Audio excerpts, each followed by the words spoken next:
თანამედროვე ეგვიპტეში არსებობს ქალაქი, რომელიც უკვე 1000 წელზე მეტია არსებობს. ეს არის კაირო, ეგვიპტის ამჟამინდელი დედაქალაქი.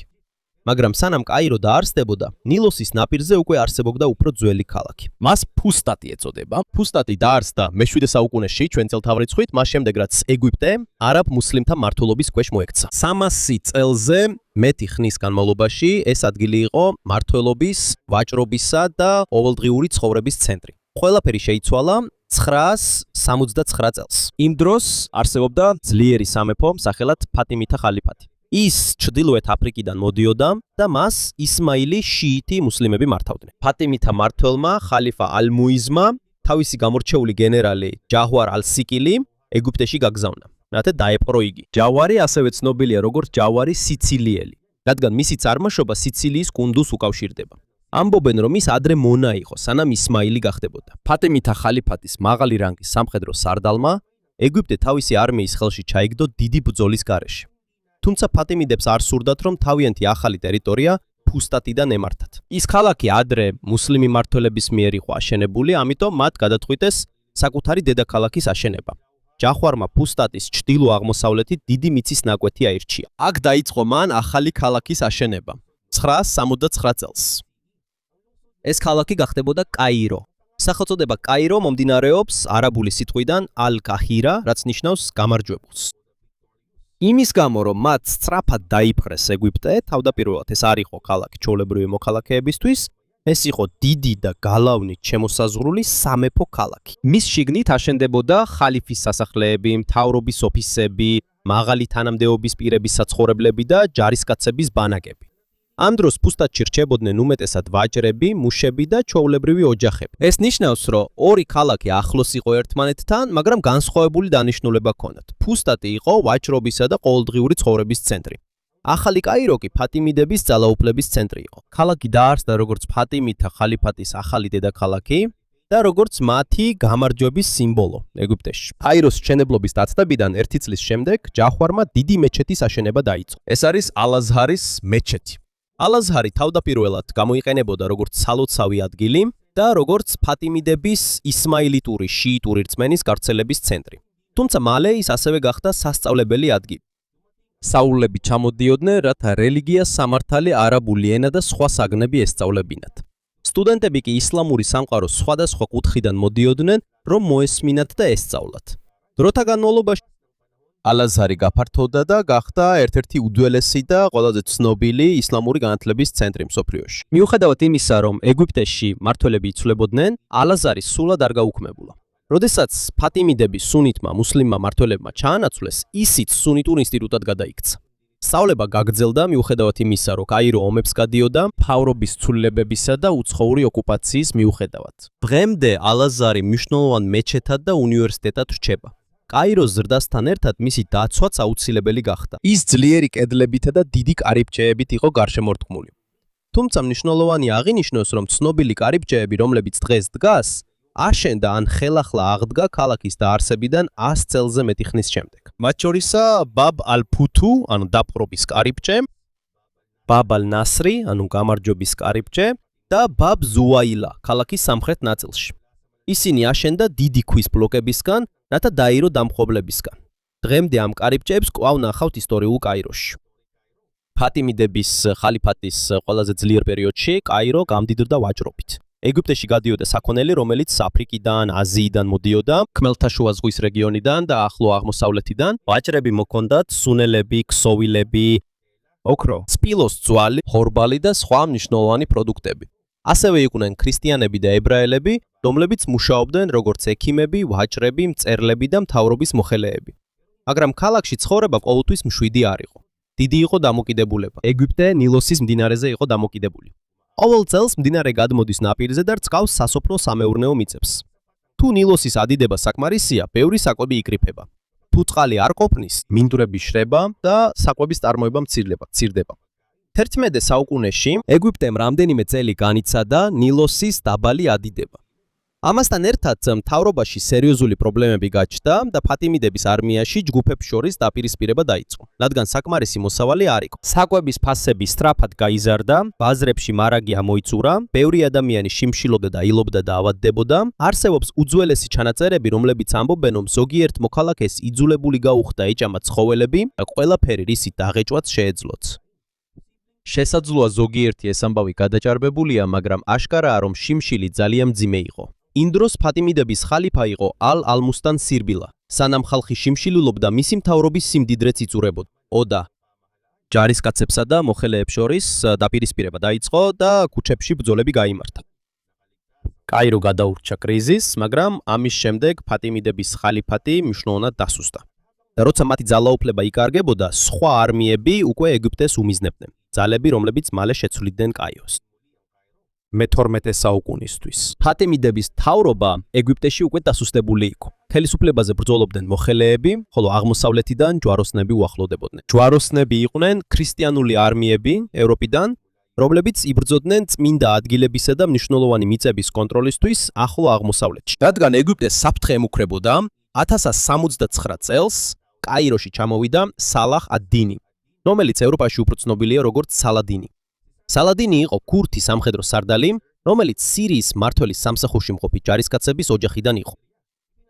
ის ეგვიპტეში გაგზავნეს, რათა დაეხმაროს მის დაცვაში ჯვაროსნების წინააღმდეგ, მაგრამ კაიროში ყოფნისას ნელ-ნელა მასზე გადავიდა სამხედრო და მთავრობის კონტროლი.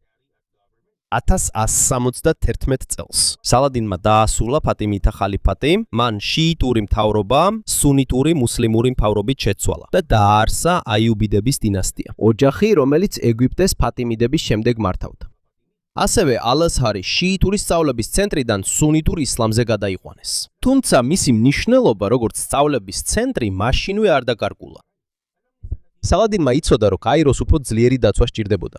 ამიტომ მან დაიწყო დიდი ციხესიმაგრის აშენება მუკატამის ბორცვებზე. მას კაიროს ციტადელი ეწოდება. მისი მდებარეობა შესანიშნავია, რადგან მაღალ ადგილიდან ადვილად ჩანს ქალაქი, ნილოსის მდინარე, უდაბნო და გზები, რომლითაც მტერი შეიძლება შემოვიდეს. მრავალი საუკუნის განმავლობაში აქ ცხოვრობდნენ და მართავდნენ ეგვიპტის მომდევნო მმართველები. სალადინს ასევე სურდა კაირო და ფუსტატი ერთი გრძელი კედლით შემოეღო. მისი მიზანი იყო ორი მეზობელი ქალაქის გაერთიანება და დაცვა. მან ვერ დაასრულა მთელი პროექტი, რადგან ხშირად ტოვებდა ქალაქს ჯვაროსნებთან საბრძოლველად. 1187 წელს სალადინმა იერუსალიმი ჯვაროსნებისგან დაიბრუნა. ამის გამო ის შუა საუკუნეების ერთ-ერთ ყველაზე ცნობილ მუსლიმ ლიდერად იქცა. მაგრამ კაიროსთვის ყველაზე მნიშვნელოვანი, რაც მან დატოვა, იყო ციტადელი და უფრო ორგანიზებული თავდაცვის სისტემა. მისი დროის შემდეგ აიუბიდების მმართველობა ჯარისკაცებზე გადავიდა, რომლებსაც მამლუქებს ეძახდნენ. მამლუქები იყვნენ ბიჭები, რომლებსაც ყიდულობდნენ ან მოჰყავდათ ცენტრალური აზიისა და კავკასიის მსგავსი ადგილებიდან. მათ ასწავლიდნენ სამხედრო უნარებს და ზრდიდნენ როგორც პროფესიონალ ჯარისკაცებს. მიუხედავად იმისა, რომ ისინი მონებად იწყებდნენ, მათ შეეძლოთ სამხედროებში მაღალი პოზიციების დაკავება. შემდგომში ისინი უფრო ძლიერები გახდნენ, ვიდრე მმართველები, რომლებსაც ემსახურებოდა. 1250 წელს აიუბიდების სულთანი ალ-ავსალი აიუბი გარდაიცვალა. როცა ეგვიპტე ჯვაროსნებთან იბრძოდა, მისმა მეუღლემ შაჰ შაჯარ ალ-დურმა დროებით დამალა მისი სიკვდილი, რათა არმიის მორალი არ დაცემულიყო. როცა სულთნის შვილი ტურანსია მოვიდა მმართველად, მას კონფლიქტი მოუვიდა მამლუქთა სარდლებთან. მამლუქებმა მოკლეს ტურანსია და ხელში ჩაიგდეს ძალაუფლება. აქედან დაიწყო მამლუქთა სულთანატი ეგვიპტეში. სულთანატი არის ქვეყანა, რომელსაც სულთანი მართავს. ახალ სისტემაში ყოფილი მამლუქი ჯარისკაცები და სამხედრო სარდლები გახდნენ ეგვიპტის ლიდერები, მაგრამ მათ მაინც უნდა დაემტკიცებინათ თავიანთი მთავრობის ლეგიტიმურობა. 1258 წელს მონღოლთა არმიამ ბარდადი დაიპყრო და აბასიდთა ხალიფა მოკლა. ამის გამო აბასიდთა ხალიფატის ძველი ცენტრი გაქრა. რამდენიმე წლის შემდეგ მამლუქებმა აბასიდთა ოჯახის წევრი კაიროში მიიყვანეს და სიმბოლურ ხალიფად დანიშნეს. ის იყო რელიგიური ფიგურა, მაგრამ ნამდვილი ძალაუფლება მამლუქ სულთანთან დარჩა. ბარდადის დაპყრობის შემდეგ მონღოლთა არმია სირიისკენ გააგრძელა სვლა. მას ხელმძღვანელობდნენ ჰულაგუ ხანის სარდლები, რომელიც ჩინგისხანის შვილიშვილი იყო. მონღოლებმა გაგზავნეს შეტყობინება კაიროში და მოითხოვეს ეგვიპტის დანებება. სულთანი ქუთუზი, მაშინდელი მამლუქთა მმართველი, უარზე იყო. მან მოკლა მოციქულები და მოამზადა ჯარი მონღოლებთან შესახვედრად. 1260 წლის 3 სექტემბერს. ორივე მხარე ერთმანეთს ებრძოლა აინ-ჯალუთში, ადგილას, რომელიც დღეს ისრაელში მდებარეობს. მამლუქებმა გამოიყენეს კალბი უკანდახევა. ისინი თავს ისე აჩვენებდნენ, თითქოს გარბოდნენ, რათა მონღოლთა არმია მათ გამოხოლოდა. როდესაც მონღოლები არჩეულ ადგილას მივიდნენ, დამალული მამლუქთა ძალა გამოვიდა და მათ ალყა შემოარტყა. მონღოლთა არმია დამარცხდა. ამან საბოლოოდ არ დაასრულა მონღოლთა ძალაუფლება, მაგრამ შეაჩერა მათი შეჭრა ეგვიპტეში. ამის გამო კაირო დაცული დარჩა იმ ბედიაგან, რაც ბაღდადს ეწია. გამარჯვების შემდეგ კაირო კიდევ უფრო მნიშვნელოვანი გახდა. აქ ჩამოვიდნენ სწავლულები, ხელოსნები, ვაჭრები და რელიგიური ლიდერები იმ ადგილებიდან, რომლებიც ომმა დააზარალა. მათ თან მოიტანეს თავიანთი ცოდნა, უნარები, წიგნები და ტრადიციები. მამლუქთა მმართველობის დროს კაირო შუა საუკუნეების სამყაროში ერთ-ერთ ყველაზე დიდ და მდიდარ ქალაქად იქცა. მის ბაზრებში გადიოდა პილპილი, დარიჩინი, ქოჭა, აბრეშუმი, ბამბა და სხვა პროდუქტები, რომლებიც ინდოეთიდან და აზიიდან მოდიოდა. კაიროდან ეს ყველაფერი გადაჰქონდათ ვენეციელი ვაჭრებისთვის, გენუელი ვაჭრებისთვის და ევროპის სხვა ნაწილებიდან ჩამოსული ვაჭრებისთვის. ამის გამო გამდიდრდნენ მამლუქის სულთანები და ვაჭრები. მმართველებმა თავიანთი სიმდიდრე გამოიყენეს მეჩეთების ასაშენებლად, სკოლების, საავადმყოფოების, შადრევნების და სამარხების. ერთ-ერთი საუკეთესო მაგალითია სულთან ჰასანის მეჩეთი მადრასა, რომელიც მე-14 საუკუნეში აშენდა. მადრასა არის სკოლა, სადაც ძირითადად ისწავლება ისლამური რელიგია და სამართალი. მის მახლობლად მდებარეობს კაიროს ციტადელი. ამიტომ ეს უზარმაზარი შენობა იყო როგორც სალოცავი, ასევე სასწავლებელი და სულთმის ძალაუფლების სიმბოლო. მამლუქების ეპოქაში დაარსდა ხან ელ-ხალილი, დიდი სავაჭრო ცენტრი, რომელიც დღესაც პოპულარულია კაიროში. ეს შენობები და ბაზრები აჩვენებს, თუ რამდენად მდიდარი და აქტიური იყო ქალაქი მამლუქების პერიოდში. მაგრამ სიმდიდრის მიღმა მათი პოლიტიკური ვითარება არეული იყო. ხელისუფლება ვეღარ დადადიოდა სწორად მემკვიდრეობით, ხშირად სამხედრო სარდლები ეცილებოდნენ ერთმანეთს სულთმის პოზიციას. იყო ლიდერები, რომლებიც საკუთარი ხალხის მიერ გადააყენეს, დააპატიმრეს ან მოკლეს. ამის გამო კაიროში მმართველები სწრაფად იცვლებოდნენ. მიუხედავად არეულობისა მთავრობაში ვაჭრობა მაინც გრძელდებოდა და ქალაქი იზრდებოდა. მაგრამ 1357 წელს მოვიდა მტერი, რომელსაც ვერც ციხესიმაგრე და ვერც არმია ვერ შეაჩერებდა. ეს იყო შავი სიკვდილი. შავი სიკვდილი იყო მასშტაბური ჭირი, რომელიც აზიაში გავრცელდა, შუა აღმოსავლეთში, ჩრდილოეთ აფრიკასა და ევროპაში. ეგვიპტეში ის გემებითა და სავაჭრო მარშრუტებით მოხდა. ალექსანდრიიდან სწრაფად გავრცელდა დაავადება ნილოსის, დელტასა და კაიროსკენ. ძალიან ბევრი ადამიანი გარდაიცვალა, სასაფლაოები გადაივსო, ბიზნესები დაიხურა და მინდვრებსა და ბაზრებს მუშახელი აღარ ჰყავდათ. არსებობს ძველი ჩანაწერები, რომლებიც ამბობენ, რომ ჭირის ყველაზე მძიმე პერიოდში ყოველ დღე 1000-ობით ადამიანი იღუპებოდა. შესაძლოა ზოგიერთი რიცხვი გადაჯარბებულია, მაგრამ ისტორიკოსები თანხმდებიან, რომ ამ მოვლენამ ეგვიპტის მოსახლეობასა და ეკონომიკაზე უზარმაზარი გავლენა მოახდინა. ჭირი მხოლოდ ერთხელ არ მოსულა. ის რამდენჯერმე დაბრუნდა ეგვიპტეში მომდევნო 10 წლეულებში. ამიტომ მოსახლეობის აღდგენა ნელა მიმდინარეობდა და გლეხების, მუშებისა და ჯარისკაცების რაოდენობა მუდმივად იქლებდა. მამლუქთა მთავრობა გადარჩა და კაირო მნიშვნელოვანი სავაჭრო ცენტრად დარჩა. თუმცა მან ვეღარ შეძლო ძველი ძალის სულად აღდგენა. და როდესაც დადგა მე-15 საუკუნის ბოლო პერიოდი, ქალაქს ახალი პრობლემა ელოდა. ეს არც ახალი არმიელი არმია იყო და არც დაავადება. ეს იყო ვაჭრობაში მომხდარი ცვლილება, რომელიც ნელ-ნელა წაართმევდა კაიროს მის სიმდიდრის ერთ-ერთ მთავარ მიზეზს. როდესაც დადგა მე-15 საუკუნის ბოლო პერიოდი, კაიროს პრობლემა მხოლოდ ჭირი და არეული პოლიტიკა არ იყო. შეიცვალა მსოფლიო ვაჭრობის მარშრუტიც. 1498 წელს პორტუგალიელი მოგზაური ვასკო და გამა ინდოეთში ჩავიდა მას შემდეგ, რაც აფრიკის სამხრეთ წვერი შემოიარა. ადრე აზიიდან ბევრი სუნელი ეგვიპტეში გადიოდა, სანამ ევროპაში მოხვდებოდა. ამის გამო კაიროს ვაჭრები და მთავრობა სარგებელს იღებდნენ გადასახადებიდან და ვაჭრობით. მაგრამ როდესაც პორტუგალიამ ინდოეთისკენ პირდაპირ საზღვაო მარშრუტი შექმნა, ეგვიპტის გავლით გამავალი პროდუქციის რაოდენობა შემცირდა. ძველი მარშრუტი სულად არ გაუქმებულა, მაგრამ ამან დიდი გავლენა მოახდინა მამლუქთა მთავრობის სიმდიდრეზე. მამლუქებმა სცადეს პორტუგალიის წინააღმდეგ ბრძოლა ინდოეთის ოკეანეში. მაგრამ პორტუგალიელები უფრო გამოცდილი იყვნენ საზღვაო ომებში და მათი გემები და იარაღი უფრო განვითარებული იყო, სანამ მამლუქთა სულთანატი სუსტდებოდა, ჩრდილოეთით ოსმალეთის იმპერია ძლიერდებოდა. ოსმალებს დიდი ქვემეხები და უფრო ორგანიზებული არმია ჰყავდათ. მამლუქებსაც ჰქონდათ ცეცხლსროლი იარაღი, მაგრამ მათი არმია მაინც უფრო მეტად დამოკიდებული იყო გამოცდილი კავალერიის, ანუ ცხენოსანი ჯარისკაცების ძალაზე. 22 იანვარს 1517 წელს ორი არმია ერთმანეთს შეეჯახა რედანიას ბრძოლაში, კაიროს გარეთ. მამლუქების კავალერია მამაცად შეუტია, მაგრამ ვერ შეძლეს ოსმალეთის არმიის ქვემეხებისა და ცეცხლსასროლი იარაღის შეჩერება. მამლუქთა სულთანი თუმან ბეი 2 დამარცხდა. მან კიდევ სცადა ბრძოლის გაგრძელება კაიროს შიგნით და მის გარშემო, მაგრამ საბოლოოდ შეიპყრეს. 1517 წლის აპრილში თუმან ბეი ბაბზუაილას კარიბჭესთან ჩამოახრჩვეს. ეს იყო ქალაქის ერთ-ერთი ისტორიული კარიბჭე, აქ დასრულდა მამლუქთა სულთანატი და ეგვიპტე ოსმალეთის იმპერიის დაქვემდებარებაში გადავიდა. მას შემდეგ კაირო აღარ ყოფილა დიდი იმპერიის დედაქალაქი. უმაღლესი ხელისუფლება უკვე სტამბოლში იყო. კაირო მხოლოდ ოსმალეთის იმპერიის ერთ-ერთი პროვინციის დედაქალაქად იქცა. ოსმალეთის სულთანმა ეგვიპტეში მმართველად გაგზავნა გუბერნატორი, რომელსაც პაშა ეწოდებოდა. მათ ხშირად ცულიდნენ, რათა კაიროში ზედმეტი ძალაუფლება და დამოუკიდებელი ძალა არავის ჰქონოდა, მაგრამ ქალაქი მაინც არ დაღუპულა.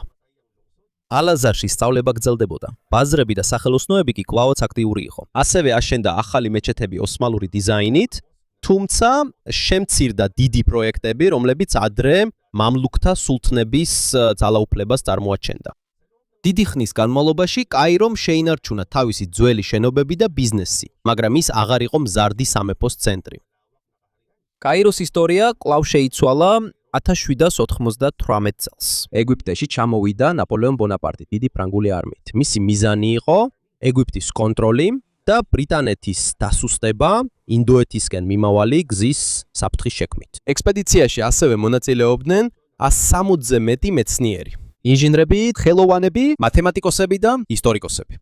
21 ივლისს ფრანგულმა არმიამ დაამარცხა მამლუქთა ძალები პირამიდების ბრძოლაში. რამდენიმე დღის შემდეგ ნაპოლეონი შევიდა კაიროში, მაგრამ მთელი კამპანია წარმატებული არ ყოფილა. ბრიტანეთის საზღვაო ფლოტმა გაანადგურა ფრანგული ფლოტი ნილოსის ბრძოლაში. ნაპოლეონი 1789 წელს საფრანგეთში გაემგზავრა და თავისი არმია ეგვიპტეში დატოვა. 1801 წლისთვის დარჩენილი ფრანგული ძალები იძულებულნი გახდნენ დაეტოვებინათ ქვეყანა.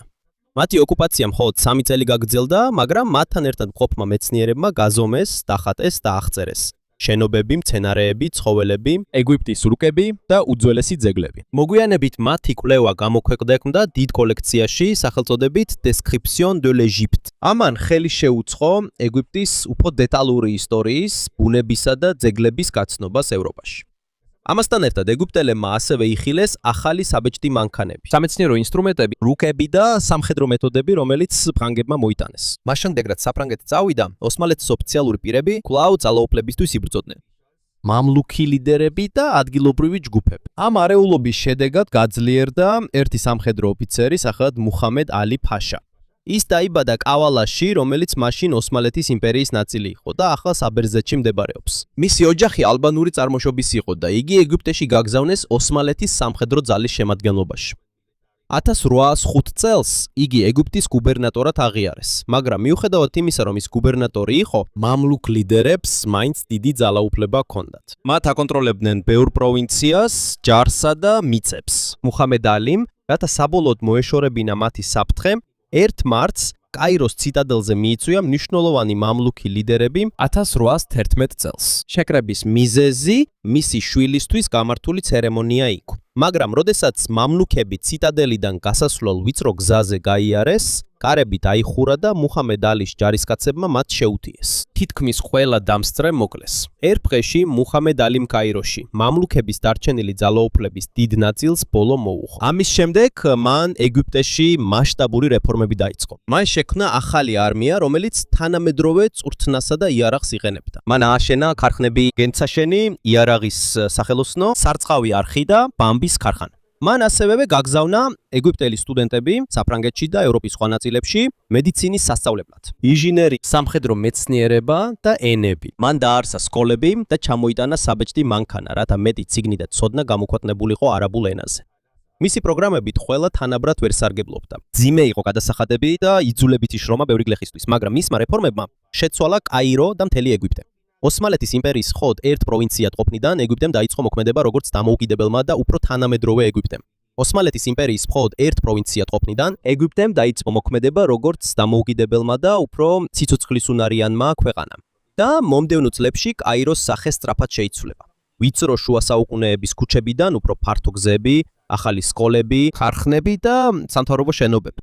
ეგვიპტეში ცვლილებები გაგრძელდა მუჰამედ ალი ფაშას მმართველობის დროს. მან შექმნა თანამედროვე არმია, რომელიც ევროპული სამხედრო სისტემით იყო გაწვრთნილი. მან ასევე გააფართოვა ეგვიპტის კონტროლი სუდანზე, არაბეთი, საბერძნეთი და სირია. მისი ჯარი თითქმის სტამბოლამდე მივიდა. ამიტომ ევროპაში ძლიერი ქვეყნები ჩაერივნენ, რათა ოსმალეთის იმპერია საბოლოოდ არ დაცემულიყო. ამიტომაც ზოგიერთი მუჰამედ ალის თანამედროვე ეგვიპტის დამფუძნებლად მიიჩნევს, მაგრამ მის პროექტებს მძიმე ფასი ჰქონდა. გლეხებისთვის გადასახადები მაღალი იყო, ბევრი იძულებით ამუშავებდნენ და მამაკაცებს ძალით მიყავდათ ჯარში.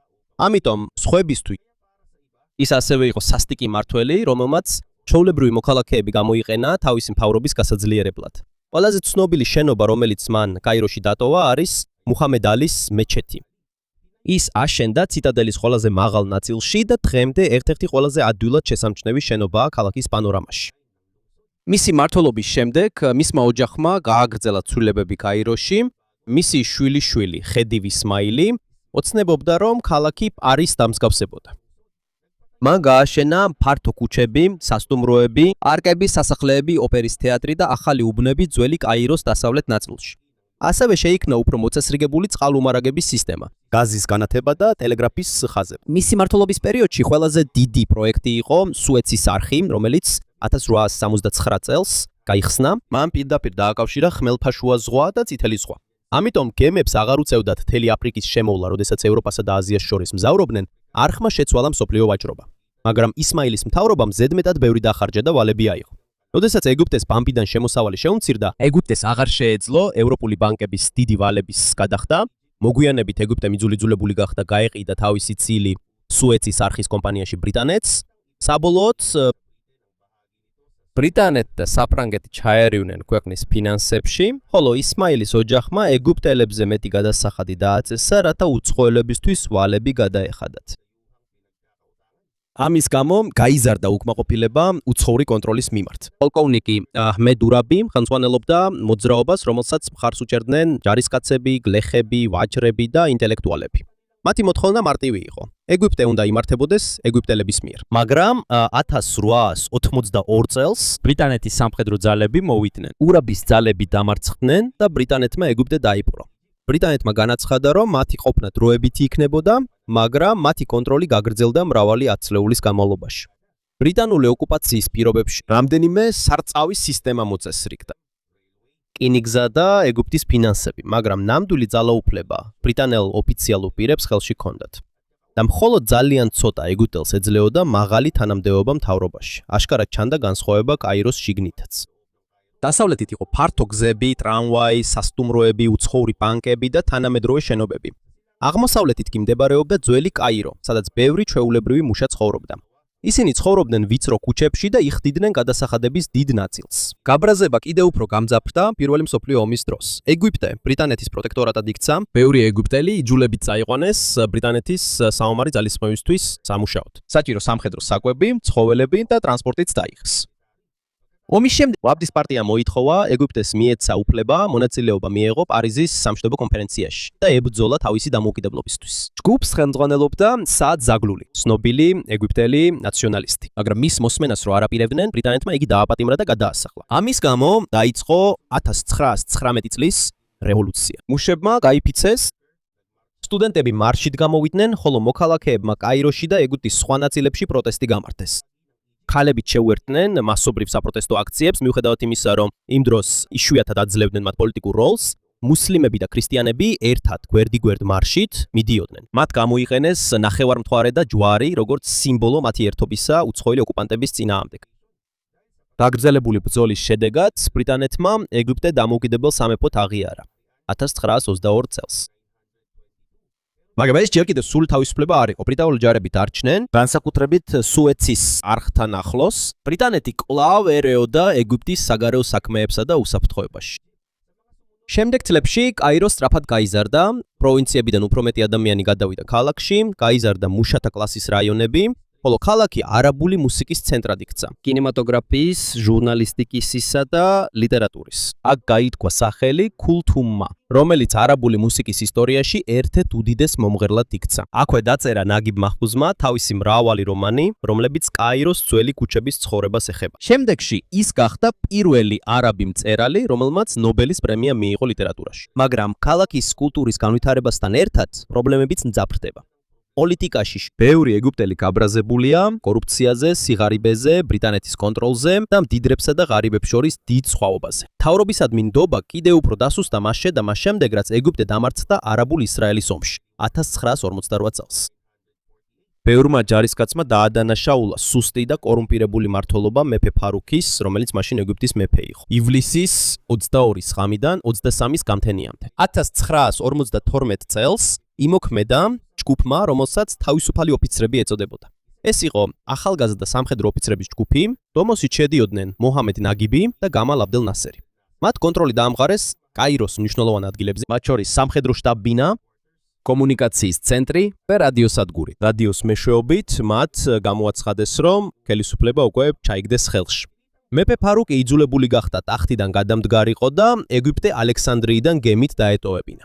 ამით დასრულდა მუჰამედ ალის ოჯახის მმართველობა. მოგვიანებით მონარქია საბოლოოდ გაუქმდა და ეგვიპტე რესპუბლიკაც გამოცხადდა. თითქმის 1000 წლის განმავლობაში კაირო არაერთხელ შეიცვალა, იგი დააარსეს ფატიმიდებმა, გაამაგრა სალადინმა, განავითარეს მამლუქებმა, ოსმალებმა კი პროვინციად აქციეს. ის დაიპყრეს საფრანგეთმა და ბრიტანეთმა, ხოლო შემდეგ შეცვალეს მუჰამედ ალიმ და მისმა მომდევნო ეგვიპტელმა ლიდერებმა, მაგრამ ყოველი ომის, ავადმყოფობის, დაპყრობისა და რევოლუციის შემდეგ ქალაქი მაინც ცოცხალი დარჩა. ალაზარში სწავლება გრძელდება.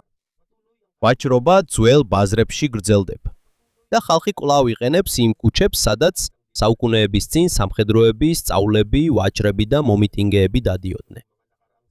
აი რატო არის კაირო მნიშვნელოვანი? ეს მხოლოდ ეგვიპტის დედაქალაქი არ არის. ეს არის ქალაქი, რომელმაც რამდენჯერმე დაკარგა ძალაუფლება, მაგრამ სიცოცხლე არასოდეს დაუკარგავს.